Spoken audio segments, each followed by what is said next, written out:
Dans les ruelles sombres de Brooklyn, un meurtre sanglant secoue la communauté. Étienne Duras, un homme d'affaires d'origine française de 35 ans, est retrouvé dans un baril, jeté dans l'eau près de Staten Island. Son corps, marqué par une violence inouïe, ne laisse aucun doute sur la brutalité de l'attaque. L'agonie et la souffrance qui ont précédé sa mort sont évidentes. Les policiers, confrontés à la nature choquante du crime, commencent immédiatement à fouiller pour trouver des indices qui pourraient les mener à son assassin. Mais une question demeure, pourquoi un homme d'une telle envergure, influent dans le milieu des affaires, a-t-il été exécuté de cette façon macabre? Le meurtre présente des similitudes troublantes avec un autre crime non élucidé, celui de Serge Blanchard, un homme d'affaires aux liens mystérieux, retrouvé dans des circonstances presque identiques, bien qu'il ait été découvert dans un entrepôt abandonné à quelques kilomètres du lieu du crime d'Étienne. Blanchard, tout comme Duras, avait un réseau d'influence impressionnant, mais ses affaires restaient dans l'ombre. Les policiers sont convaincus que ces deux affaires sont liées, mais rien dans les éléments collectés ne permet de confirmer une connexion directe entre les deux victimes. Aucune trace évidente ne relie leur parcours personnel, ni leurs affaires. Pourtant, il est évident que les deux hommes, malgré leurs apparences distinctes, partageaient une cible commune. La question qui persiste est, qui aurait voulu les éliminer, et pourquoi? La police, menée par l'inspectrice Camille Moreau, se retrouve dans une impasse. Camille est une femme déterminée et résolue, mais le poids de cette affaire commence à la ronger. Elle sent que chaque piste qu'elle suit la mène à un cul-de-sac. Les preuves sont rares, et les indices qui font écho à un réseau criminel puissant semblent constamment la mener sur des fausses pistes. Il y a des murmures de corruption au sein même des institutions qu'elle est censée protéger, des ombres inquiétantes parmi les hauts fonctionnaires et des menaces qui commencent à se profiler à l'horizon. Mais Camille refuse de céder à la pression. Elle veut une réponse. Elle doit trouver la vérité. Un jour, alors qu'elle examine les photos du crime, un détail étrange surgit. Le baril dans lequel Étienne Duras a été retrouvé n'est pas un modèle classique. Ce n'est pas un baril standard qu'on trouverait dans un entrepôt, ni un modèle que l'on utiliserait pour la gestion des déchets industriels. Il est fabriqué à partir d'un carton recyclé, un matériau rarement utilisé pour des dissimulations de cadavres. Ce détail, insignifiant pour d'autres, devient pour Camille la clé potentielle d'une découverte plus vaste. Pourquoi un carton? Pourquoi un matériau si peu fiable et inhabituel dans une affaire de ce genre? Après quelques investigations supplémentaires, les détectives découvrent que le fournisseur de ces barils inhabituels appartient à un petit magasin de fournitures industrielles situé dans un quartier malfamé de Brooklyn. Ce magasin est tenu par un certain Louis Lefebvre, un jeune homme de 26 ans au passé trouble. Louis a grandi dans un quartier où la criminalité est omniprésente et a des liens avec plusieurs petits groupes de marginaux qui opèrent dans l'ombre. Mais il n'est pas au centre des investigations criminelles locales. Jusqu'à maintenant.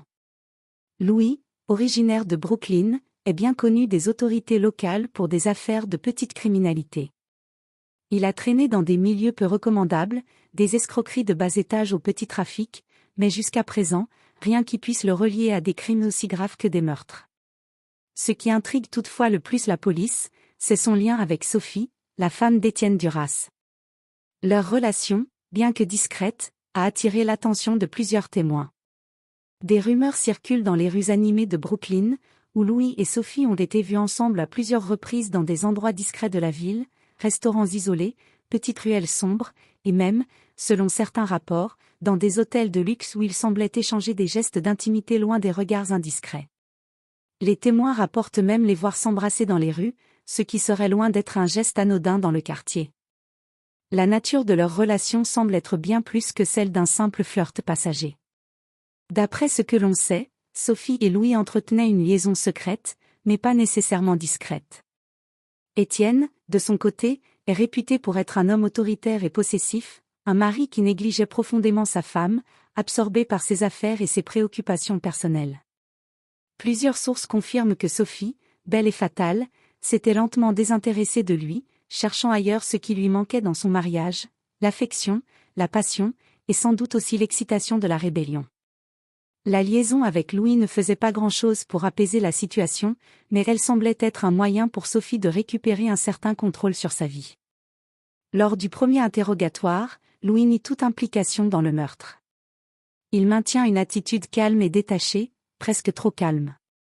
Il se défend en affirmant qu'Étienne était un homme difficile à vivre, un mari autoritaire, toujours occupé par ses affaires et négligeant sa femme. Selon lui, leur relation n'était pas secrète. Louis explique qu'il était en fait en compétition avec Étienne pour l'affection de Sophie, qui, selon ses dires, ne s'en cachait pas. Louis insiste sur le fait qu'Étienne n'était pas un homme aimant et qu'il avait souvent pris des décisions qui avaient aliéné sa femme. C'est en partie ce qu'il avance pour justifier leur liaison.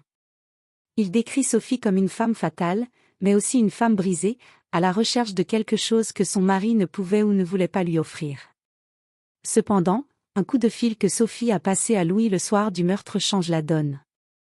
Lorsqu'une alerte retentit, et que la police commence à vérifier les relevés téléphoniques, il découvre que Sophie a appelé Louis dans la soirée du 24 mars, à une heure critique, alors que le meurtre aurait eu lieu.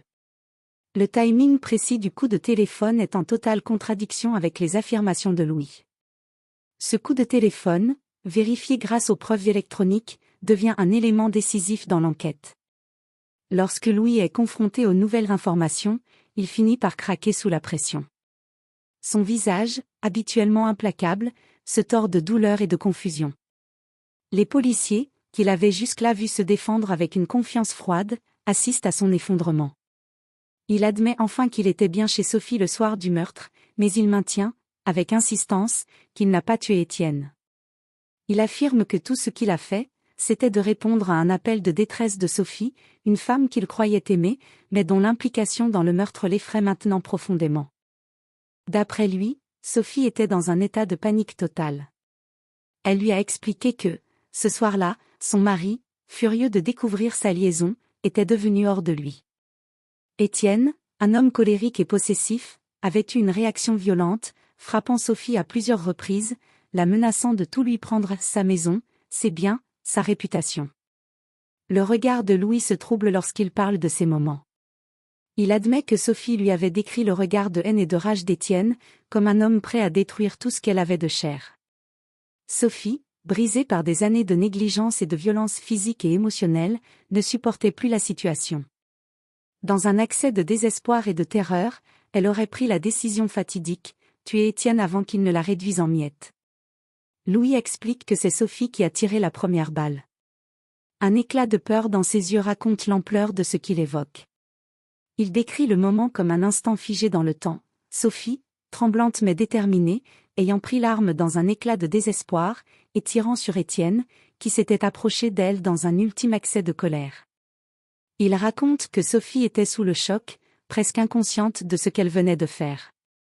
Paniquée, elle s'est tournée vers lui, implorant de l'aide, lui demandant de l'aider à dissimuler le corps.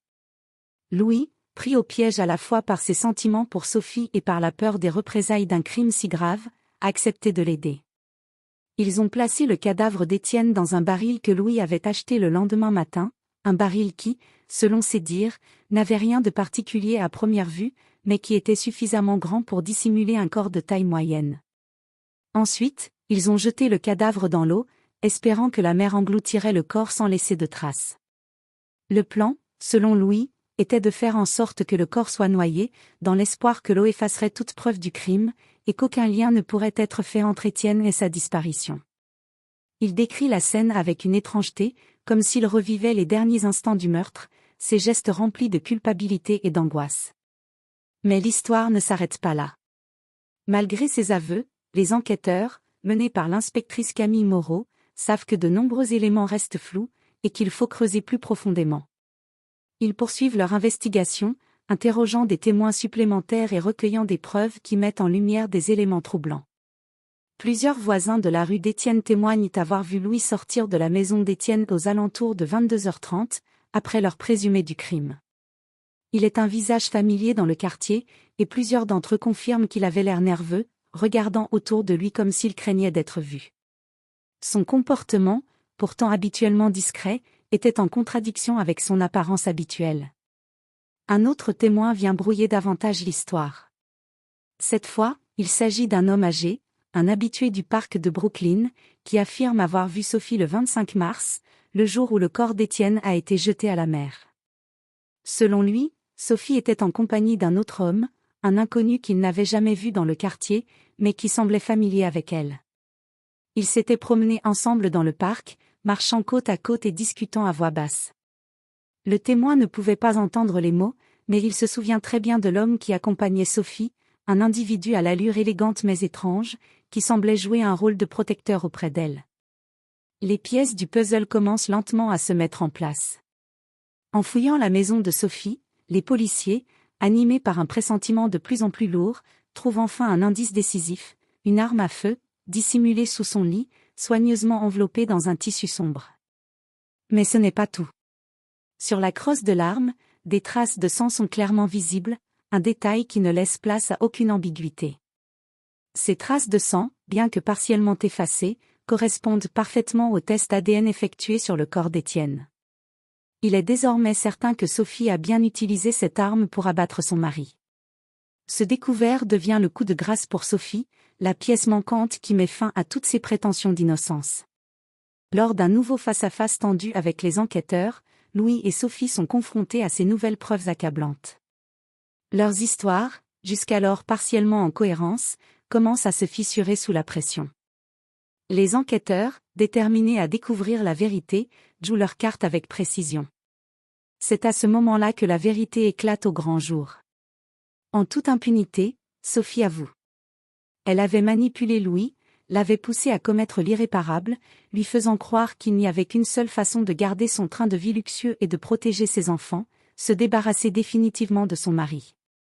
Sophie avait joué sur les vulnérabilités de Louis, sur ses faiblesses et son amour, le convainquant que leur avenir ensemble, loin des chaînes de l'autorité d'Étienne, ne pouvait être réalisé que par un acte extrême. Pour elle, cet acte représentait non seulement une libération, mais aussi une chance d'atteindre une liberté financière et sociale qu'Étienne lui refusait depuis trop longtemps. Elle lui avait raconté que son mari ne l'aimait plus, qu'il la détestait même, et que, si Étienne venait à découvrir leur liaison, il détruirait tout ce qu'ils avaient construit. Sophie, froide et calculatrice, lui avait peint un tableau noir de la situation, le présentant comme un dernier acte de rébellion nécessaire. Elle lui avait fait croire que sans le meurtre, elle serait perdue, qu'elle ne pourrait pas vivre sans son confort matériel et son statut social. Un être humain brisé, acculé par la peur et l'avidité, incapable de voir plus loin que ses désirs immédiats. Louis, toujours en proie à la culpabilité et à l'effroi, finit par admettre qu'il avait cédé à la pression. Il explique que, sous le charme et la manipulation subtile de Sophie, il a cru qu'il n'avait pas d'autre choix. Bien qu'il n'ait pas tué Étienne de ses propres mains, il savait qu'il avait joué un rôle actif dans la dissimulation du corps et la mise en scène du meurtre. Leur plan était devenu de plus en plus précis et impitoyable, Sophie tirerait la première balle, et Louis l'aiderait à couvrir les traces du crime, espérant que l'eau effacerait toutes les preuves. Mais ce qu'il ignorait, c'était la profondeur de la manipulation à laquelle il était soumis. Il pensait que l'amour qu'il portait à Sophie et le désir de vivre un avenir avec elle suffirait à justifier leurs actes. Mais en fin de compte, il n'était qu'un pion dans un jeu bien plus cruel que ce qu'il avait imaginé. Les aveux de Sophie et Louis, bien que détaillés et empreints de terreur, laissent les enquêteurs dans une profonde perplexité. Ils ont bien mis à jour la vérité sur le meurtre d'Étienne Duras, mais ils comprennent également que l'affaire ne s'arrête pas là. L'amour, le désir, la manipulation, l'ambition, tous ces éléments se sont entremêlés pour former un piège mortel. Sophie n'était pas seulement une femme victime de la violence de son mari, mais une femme prête à tout sacrifier, y compris sa propre humanité, pour préserver son confort et sa position dans la société. Louis, quant à lui, n'était pas simplement un amant naïf, mais un homme piégé par ses désirs et ses faiblesses, quelqu'un qui, malgré sa culpabilité, s'est laissé engloutir par une promesse de vie meilleure, jusqu'à en perdre son âme. Les arrestations de Sophie et Louis marquent le dénouement de l'enquête, mais pour Camille Moreau et ses collègues, l'amertume du résultat est indéniable. La vérité, bien que révélée, ne soulage en rien la douleur de l'affaire.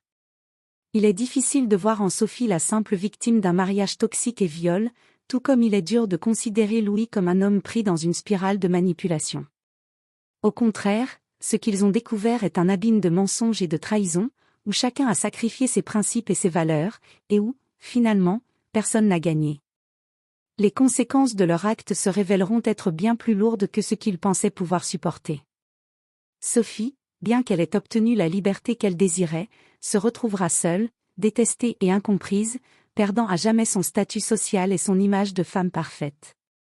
Louis, quant à lui, se retrouvera à faire face à une justice qui ne pardonne ni les crimes passionnels ni les manipulations. Ils ont tous deux plongé dans un abîme de mensonges et de trahisons, convaincus qu'ils pouvaient contrôler leur destin, mais ne se doutant pas qu'ils allaient perdre tout ce qu'ils avaient cherché à protéger.